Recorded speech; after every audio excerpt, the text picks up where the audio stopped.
Hello students, हम लोग बात कर रहे थे कुछ बच्चों ने कहा कि मैम न्यूट्रिशन में जो आपने पढ़ाया था जिसमें कि आपने कहा था ऑटोट्रॉफिक और हेट्रोट्रॉफिक मोड ऑफ न्यूट्रिशन में जनरल आइडिया। तो हम लोग बात कर रहे थे ऑटोट्रॉफिक और हेट्रोट्रॉफिक मोड ऑफ न्यूट्रिशन की, और इसमें हमने कहा था कि जो हेट्रोट्रॉफिक मोड ऑफ न्यूट्रिशन है उसमें हम जो हेट्रोट्रॉफिक मोड ऑफ न्यूट्रिशन में उसमें हमने कहा था कि भाई कुछ सेप्रोफाइट्स हो सकते हैं, ठीक है, सेप्रोफाइट्स हो सकते हैं या सेप्रोट्रॉफ्स हो सकते हैं, सेप्रोट्रॉफ्स। तो ये जो सेप्रोट्रॉफ्स हैं, और अगर हम बात करते हैं हेट्रोट्रॉफ्स की, तो इसमें हमने कहा था कि कुछ पैरासाइट्स भी हो सकते हैं अगर हम इन ऑर्गेनिजम्स की बात करें। तो सेप्रोट्रॉफ्स में हम लोग देखते हैं कि भाई जो सेप्रोट्रॉफ्स होते हैं वो क्या होते हैं। ट्रॉफ्स मतलब होता है, सेप्रो मतलब जो होता है कि वो डेड डिकेइंग ऑर्गेनिक मैटर पे फीड करने वाला, और सेप्रोफाइट्स वो होते हैं जो प्लांट्स जो होते हैं वो अगर डेड डिकेइंग ऑर्गेनिक मैटर पे ग्रो करते हैं तो वो सेप्रोफाइट्स होते हैं। तो सेप्रोट्रॉफ्स जो होते हैं वो क्या होते हैं कि मान लीजिए कि अगर हमारा ये डंग है, ये हमने काऊ डंग ले रखा है, ठीक है, तो काऊ डंग पे अगर मान लीजिए कुछ एक्टिनोमाइसिटीज़, ठीक है, कुछ और फंजाई, जैसे मान लीजिए आपने अक्सर देखा होगा कि गोबर पे इस तरह से मशरूम उगा हुआ है। मशरूम को आप लोग जानते हैं कि ये एक फंजाई होता है, ठीक है, मशरूम क्या होता है, फंजाई, और ये आपका गोबर है, ठीक है। इस गोबर पे ये फंजाई ग्रो कर रहा है, एक्टिनोमाइसिटीज़ ग्रो कर रहा है, फंजाई ग्रो कर रहा है। फंजाई कुछ भी हो सकते हैं, आपके फंजाई के जो मेंबर्स हैं वो हैं आपके ओमाइसिटीज़ के मेंबर हैं, फिर आपका एस्कोमाइसिटीज़ है, बेसिडियोमाइसिटीज़ है, फिर आपका ड्यूट्रोमाइसिटीज़ है। तो इस तरह से बहुत सारे फंजाइज़ हैं जो ग्रो कर सकते हैं। उसके अलावा और भी बैक्टीरिया हो सकते हैं जो इसमें ग्रो कर सकते हैं।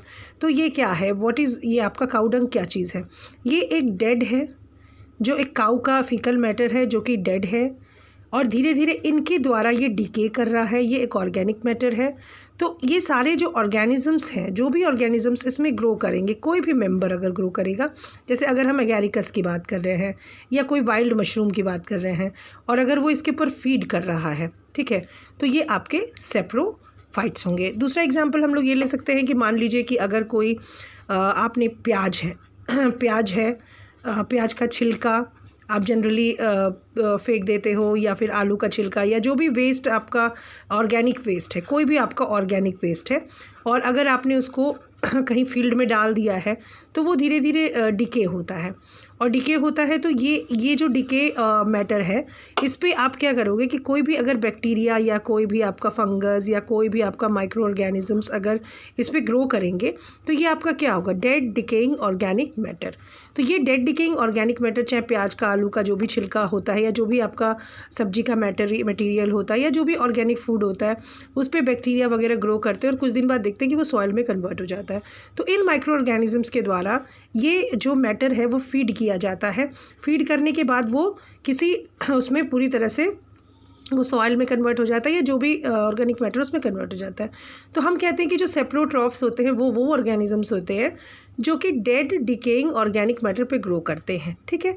अब हम बात करते हैं पैरासाइट्स की। देखिए, पैरासाइट्स जो होते हैं वो ऑर्गेनिजम्स होते हैं, चाहे हम एनिमल पैरासाइट्स की बात करें या प्लांट पैरासाइट्स की बात करें, ये वो ऑर्गेनिजम्स होते हैं जो किसी होस्ट पर उस पर रहते हैं और रहकर उसके साथ इंटरैक्ट करते हैं। अब वो इंटरैक्शन दो तरह का हो सकता है, या तो वो नॉर्मल पैरासाइट हो सकता है या फिर वो पैथोजन हो सकता है। देखिए, जब हम पैथोजन की बात करते हैं तो पैथोजन हम ये मानते हैं कि अगर हम कहते हैं कि ये ऑर्गेनिज्म पैथोजन है, तो पैथोजन का मतलब होता है कि वो डिजीज़ प्रोड्यूस करेगा, ठीक है। The organism which produces disease, ठीक है, वो पैथोजन होता है। पैरासाइट्स की अगर हम बात करते हैं तो देखिए, अगर हम प्लांट्स में लेते हैं, जैसे रफलेशिया हो गया या और कस्कुटा हो गया, तो दीज आर द पैरासाइट्स, ठीक है, प्लांट पैरासाइट्स, और ये कोई नुकसान नहीं पहुंचाते हैं, ठीक है। मगर अगर ये पैरासाइट्स अगर उस ऑर्गेनिज्म के अंदर रह करके और फिर कोई डिजीज़ प्रोड्यूस करते हैं तो ये पैरासाइट्स पैथोजन बन जाते हैं, ठीक है।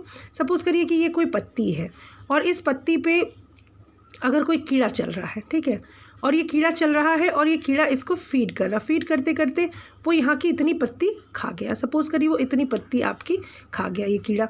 तो हमने कहा कि भाई कीड़ा खा तो गया पत्ती, मगर बाकी पत्ती में कोई प्रॉब्लम नहीं हुई, कोई डिजीज़ नहीं प्रोड्यूस हुआ। तो ये एक इन्फेस्टेशन का टाइप है। इन्फेस्टेशन में क्या हुआ कि इस ऑर्गेनिज्म ने इस ऑर्गेनिज्म ने पैरासाइटाइज किया इसको और इसको खा लिया, मगर कोई डिजीज़ नहीं प्रोड्यूस किया, तो ये इन्फेस्टेशन हो गया। लेकिन अगर हम ये कहें कि ये जो कीड़ा था इसने इसको खाया और इस लीफ के अंदर एक डिजीज़ पैदा कर दी, तो अगर ये infestation can be converted into infection, और इन्फेक्शन जो चीज़ करती है वो डिजीज़ प्रोड्यूस कर सकती है। तो हम कहेंगे कि अगर वो डिजीज़ प्रोड्यूस कर दी तो ये इन्फेस्टन कन्वर्टेड टू इन्फेक्शन, और इन्फेक्शन मतलब डिजीज़, और इस तरह की चीज़ को हम कहेंगे पैथोजन।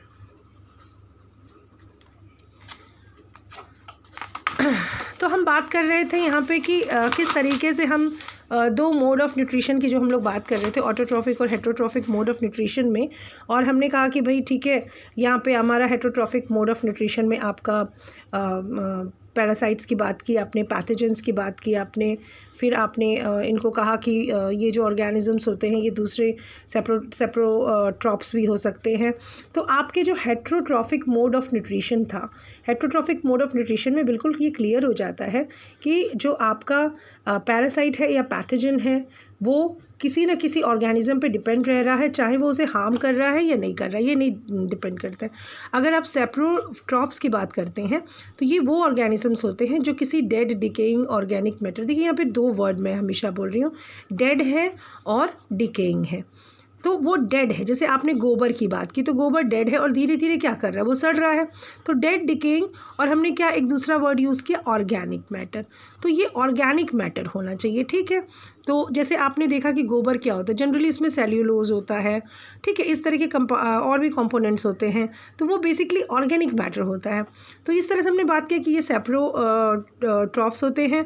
और अगर हम इनकी बात करें पैथोजन और पैरासाइट्स की, तो देखिए यहाँ पे मैंने जो दो चीज़ आपको बताई, इन्फेक्शन, एक मैंने कहा इन्फेक्शन और दूसरा मैंने कहा इन्फेस्टेशन। इन्फेस्टेशन जो है वो एक इंटरेक्शन है, ठीक है, और उससे वो अपना फूड वगैरह यह होता है, वो कोई डिज़ीज़ नहीं प्रोड्यूस करता है। लेकिन अगर हम इन्फेक्शन की बात करें तो वो एक रिलेशनशिप बनाता है, किसके साथ, अपने रिलेशन बनाता है, किसके साथ, अपने होस्ट के साथ। और होस्ट के साथ अगर वो रिलेशन बन जाता है और अगर कोई डिज़ीज़ प्रोड्यूस हो जाती है तो ऐसे इन्फेक्शन को हम कहेंगे कि ये एक पैथोजेनिक इन्फेक्शन है, जिसमें पैथोजन ने डिज़ीज़ प्रोड्यूस की। तो जो पैथोजेंस होते हैं वो जनरली डिज़ीज़ प्रोड्यूस करते हैं, और इसमें इन्फेक्शन होता है जिसमें वो होस्ट के साथ एक रिलेशनशिप बनाता है, मतलब उसके साथ वो इंटरेक्ट करता है, उसके जो भी उसका सिस्टम है, मेटाबॉलिक सिस्टम, उससे वो फूड एब्जॉर्ब करता है, एब्जॉर्ब करने के बाद वो उसको डिज़ीज़ कॉज करता है, उसको हार्म पहुँचाता है। तो अगले लेक्चर में हम लोग डिस्कस करेंगे कि मिक्सोट्रॉफिक मोड ऑफ़ न्यूट्रिशन क्या है, और हम लोग डिस्कस करेंगे कि माइकोराइजल एसोसिएशंस क्या हैं, लाइकेंस क्या हैं। Thank you.